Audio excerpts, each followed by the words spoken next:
YouTube, this Aaron 619 coming back at you here with another video. I got a little downtime here. The wife and kids are all out and about doing their thing.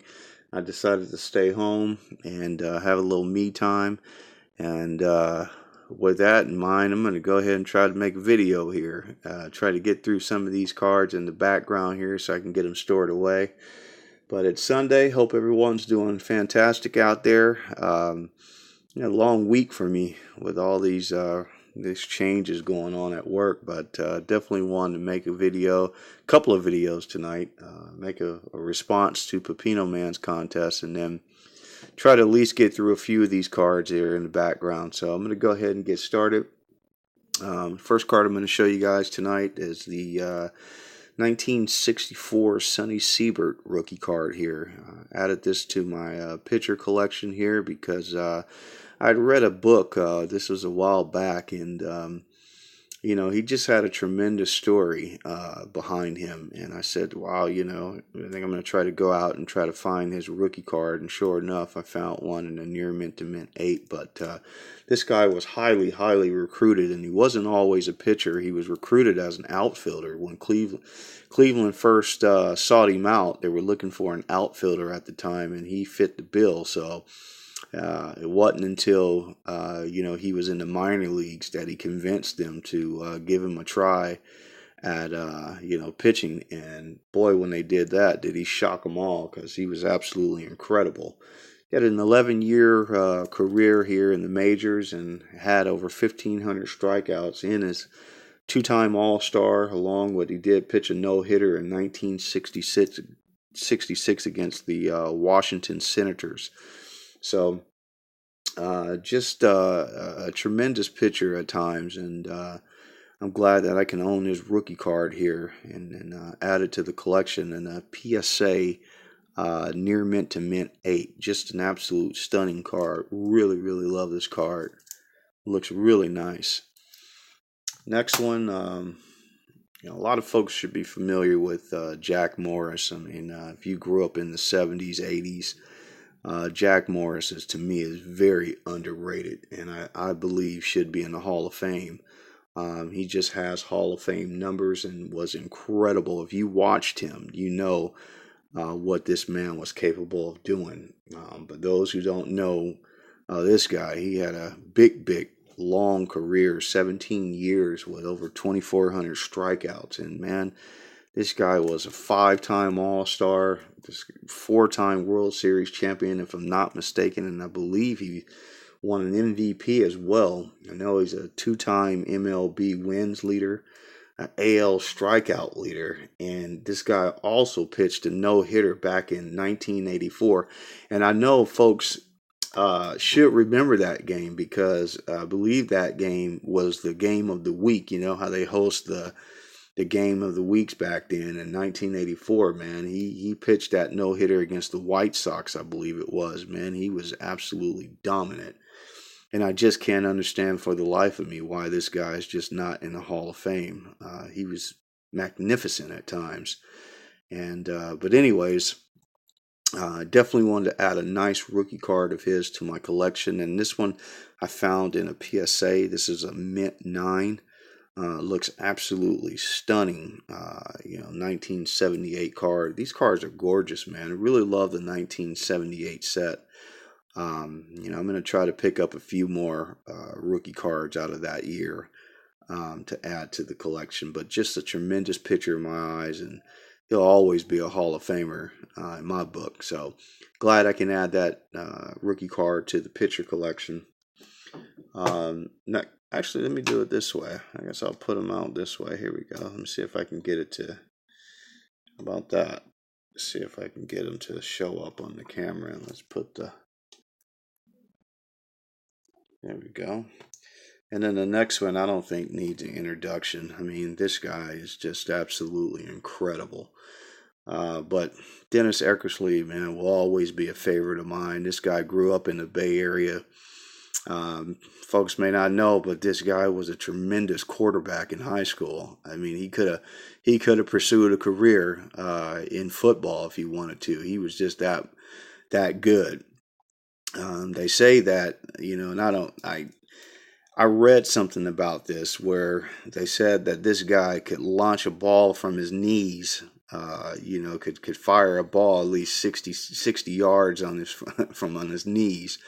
Man, if he can do that, that is absolutely incredible. He had a cannon of an arm, but he decided in high school that he wanted to kind of preserve that arm and pursue a different career. And boy, did he not disappoint, man, in baseball. Six-time All-Star, man.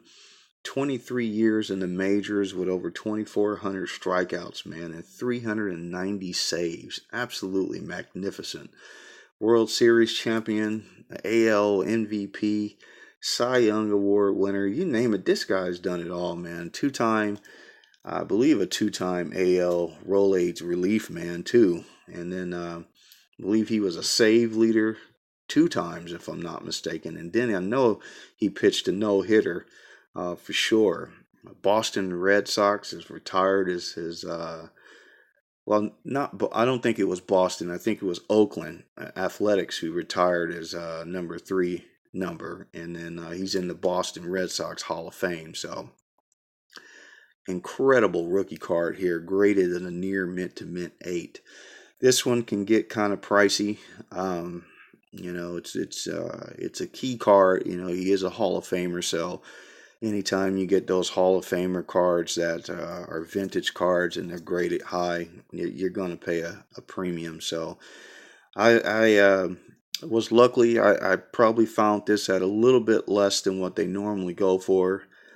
So just glad that I can add a graded one to the collection. So this is a PSA near mint to mint 8. I'm going to put that one front and center. Just an absolutely monster. Let's see if I can scoot these over and get them in. So next one, another monster.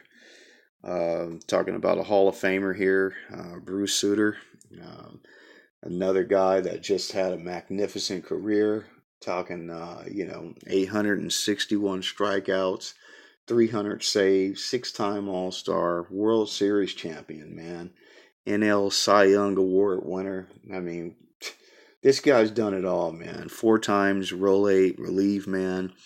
I mean, I can go on and on about Bruce Sutter. I watched him so much and throughout his career. He's in St. Louis's Hall of Fame. He's got his St. Louis retired his number 42.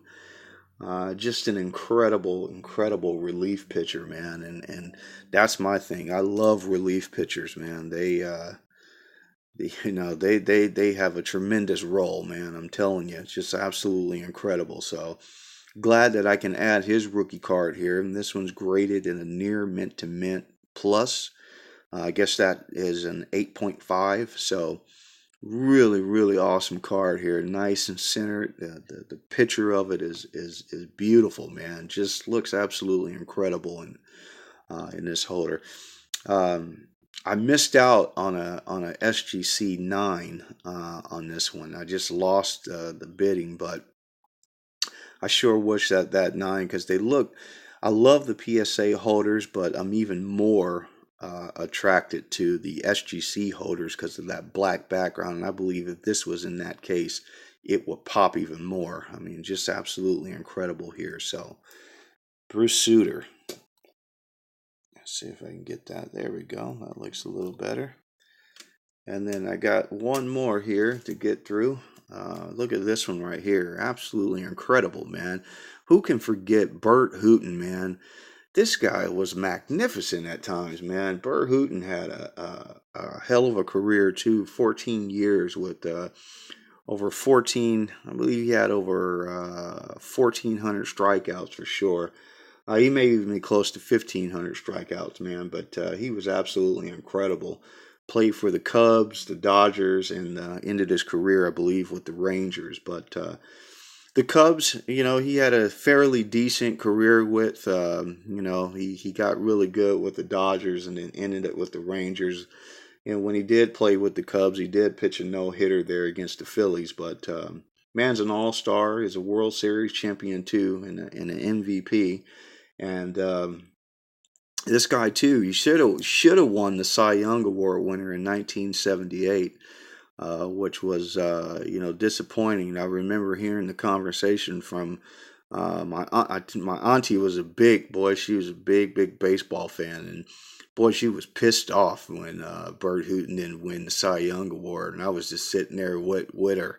And Gaylord Perry won it that year, and she was incredibly disappointed that Burt Hooton didn't win it that year. But this guy's in the College Hall of Fame, and in college, man, he was magnificent. I mean, he holds just about every record there is to hold for the University of Texas. Most strikeouts, ERAs, you name it, man. If you guys want to see something incredible, just research Burt Hooton and look at his accomplishments for college. And I guarantee you it'll blow you away what this man did in college. So glad I can add this 1972 rookie card of his to the collection. Got this one in a PSA 9. Really incredibly shocked at the price that I got this for. I think I paid less than $15 for this, which is, I'll pay that all day long and some for a card of Burt Hooton. He was absolutely incredible in my eyes. So glad I can add that, and that's it, guys. So I know it's a little long, but we got through 5 of the cards there. So there we are. We'll put that right there. Maybe I can turn it a bit. There we go. So that's it, guys. Stay tuned. I'm going to make a video response for Pepino Man. And that's all I got, guys. So as always, you guys stay blessed out there, and I'll talk to YouTubers on the next one, okay? Bye.